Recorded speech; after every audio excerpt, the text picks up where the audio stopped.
இந்திய ராணுவத்துக்கும் ஆபரேஷன் சிந்தூர தலைமை தாங்கின 2 பெண் ராணுவ அதிகாரிகளுக்கும் எல்லோரும் வாழ்த்து சொல்லிட்டு இருக்கோம்.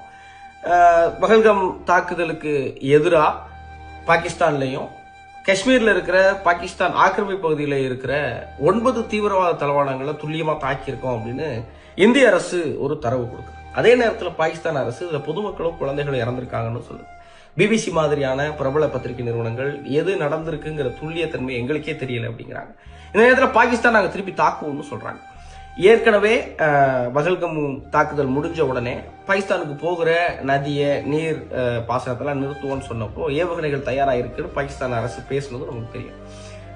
நம்மளுடைய பதில் தாக்குதல் இந்த நேரத்தில் முக்கியமானதுன்னு நினைக்கிற அதே நேரத்தில் திருப்பி பாகிஸ்தான் தாக்குனா யார் இறந்து போவாங்க? பொதுமக்கள் இறந்தாலும் சரி, ராணுவ வீரர்கள் இறந்தாலும் சரி, இன்னொரு உயிர், ஒரு இந்திய உயிர் அல்லது பாகிஸ்தான் உயிர், ஒரு அப்பாவியோ அல்லது நல்லவரோ சாகிறது மனசுக்கு ஒப்பல. இந்திய அரசும் பாகிஸ்தான் அரசும் சேர்ந்து பேசணும், அல்லது உலக நாடுகள் இதுக்கு ஒரு முடிவு எடுக்கணும்.